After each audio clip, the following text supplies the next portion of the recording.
Hello students, welcome to Smarts Math online classes. आज हम real analysis की again one of the most important theorem करने जा रहे हैं। तो थ्योरम स्टार्ट करने से पहले थ्योरम की स्टेटमेंट देखते हैं कि स्टेटमेंट क्या कहती है। स्टूडेंट स्टेटमेंट देखो क्या बोल रही है। Every infinite set contain countable set. क्या बोल रहा है कि हर इनफाइनाइट सेट, कि जो इनफाइनाइट सेट होता है वो क्या कंटेन करता है, काउंटेबल सेट। की हर इनफाइनाइट सेट के पास काउंटेबल सेट होते हैं। ये थ्योरम की स्टेटमेंट बोल रही है। अब हम थ्योरम का प्रूफ देखते हैं। तो लेट मैंने कर लिया ए इज ए इनफाइनाइट सेट। मैंने ए एक इनफाइनाइट सेट मान लिया। लेट कर लिया अगेन कि S is A subset of a A. S मैंने उसका एक सबसेट मान लिया। ए मेरे पास अब एक इनफाइनाइट सेट है और एस उसका सबसेट है। तो टू प्रूफ क्या करना है, एस इज ए काउंटेबल, क्योंकि थ्योरम यही कह रही है कि इनफाइनाइट सेट के पास एक काउंटेबल सेट होता है। तो इसलिए मैंने अपनी ओर से एक इनफाइनाइट सेट मान लिया और एस उसका सबसेट मान लिया। अब उस एस को मैंने क्या प्रूफ करना है, countable. Now two case arise, कहते हैं दो केस अराइज होंगे। Either S is a finite और एस इज इनफाइनाइट। यहाँ तो जो एस सेट है वो फाइनाइट होगा, यहाँ तो एस इनफाइनाइट होगा। केस वन डिस्कस करते हैं। If S is a finite, कि अगर एस फाइनाइट है तो ये क्या इम्प्लाइज करता है कि S is countable where S subset of A and A is infinite set. कि अगर तो एस फाइनाइट है तो ये क्या इम्प्लाइज कर रहा है कि एस काउंटेबल होगा। और एस किसका सबसेट था, ए का, और ए क्या है, इनफाइनाइट सेट। क्योंकि ये रिजल्ट होता है स्टूडेंट कि every finite set is a countable, कि हर फाइनाइट सेट क्या होता है, काउंटेबल। ए इनफाइनाइट सेट था, एस उसका सबसेट था, वो काउंटेबल आ गया। मतलब केस वन में ये चीज़ प्रूव हो गई कि इनफाइनाइट सेट ए के पास एक काउंटेबल सेट एस है। ये फाइनाइट वाले केस में ये चीज़ हमने क्या कर दी, प्रूफ कर दी। अब case two, if S is infinite, कि अगर एस इनफाइनाइट है तो in order to prove S is a countable set we will prove S is a डेन्यूमरेबल।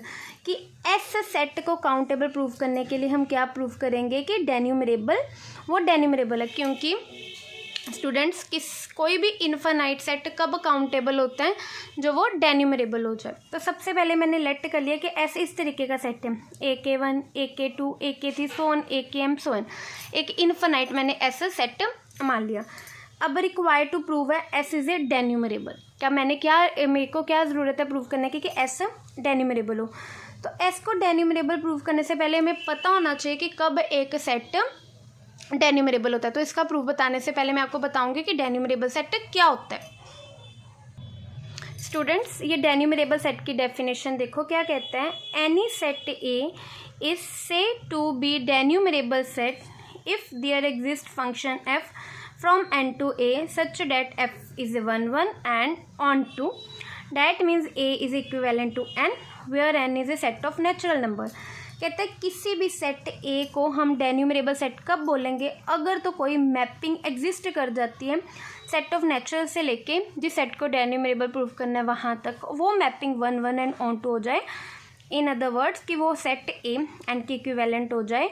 तो मतलब ए सेट ऑफ नेचुरल नंबर के इक्विवेलेंट हो जाए तो वो सेट क्या हो जाता है, डेन्यूमरेबल सेट। क्योंकि एस को मैंने डेन्यूमरेबल सेट प्रूव करना है तो इसके लिए मेरे को क्या प्रूव करना पड़ेगा कि एक मैपिंग एग्जिस्ट करवानी पड़ेगी एस से लेके सेट ऑफ नेचुरल नंबर तक जो 1 1 एंड ऑन टू हो जाए। इसलिए मैंने एक मैपिंग डिफाइन कर दी f set of natural number से लेके एस तक such that f m is equal to AKM for every m belongs to N. Now इस मैपिंग को now we will prove S is equivalent to N. अब मैंने क्या prove करना है कि जो सेट एस है वो एन के क्या हो जाए, equivalent. For this we will prove F is 1 1 and onto. Equivalent prove करने के लिए हम क्या प्रूव करेंगे कि ये मैपिंग 1 1 भी है एंड ऑन टू भी है। Firstly we prove F is 1 1। सबसे पहले हम प्रूव करेंगे कि एफ क्या है, 1 1 1 1 प्रूव करने के लिए मैंने let M1 and M2 belongs to N. मैंने दो नेचुरल नंबर मान लिए M1 M2 जो एन को बिलोंग करते हैं। अब लेट कर लिया M1 की इमेज किसके इक्वल है, M2 की इमेज के, ठीक है।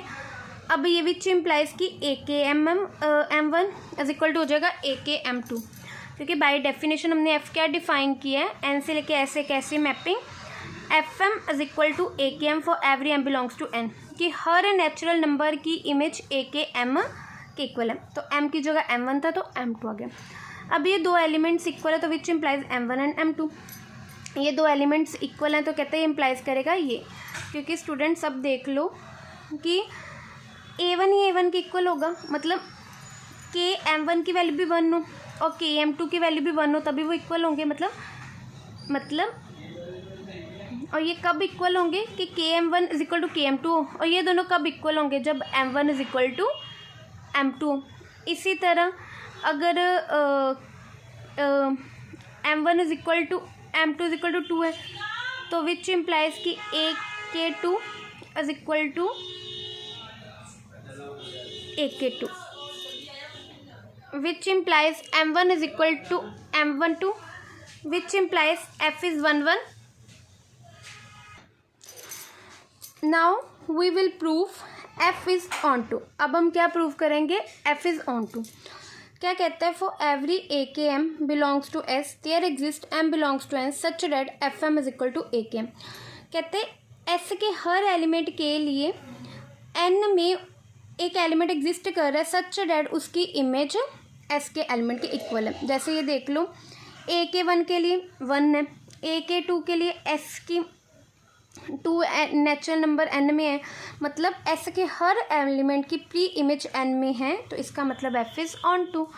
मतलब मैंने एक मैपिंग ली एफ एन से लेके एस तक such that f m is equal to a k m for every m belongs to N is 1 1 and onto. तो एक ऐसी मैपिंग ली जो सेट ऑफ नेचुरल नंबर से लेके एस तक थी, वो 1 1 भी थी, ऑन टू भी थी। इसका मतलब वो सेट एस किसके इक्विवेलेंट आ गया, एन के।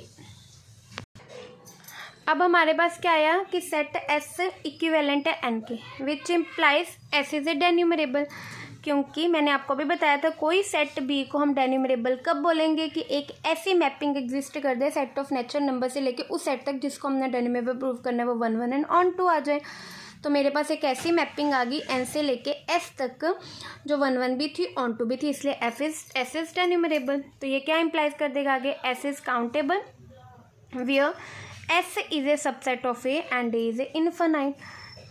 क्योंकि एस से डेन्यूमरेबल आया तो इसने क्या इम्प्लाइज कर दिया कि एस आगे आल्सो काउंटेबल है। तो क्योंकि ये मैंने अभी आपको रिजल्ट बताया कि एवरी डेन्यूमरेबल सेट इज़ काउंटेबल, कि हर डेन्यूमरेबल सेट इज़ काउंटेबल होते हैं।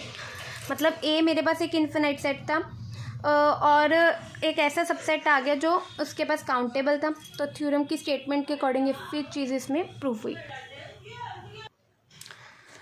From case 1 and case 2 we find S is a countable.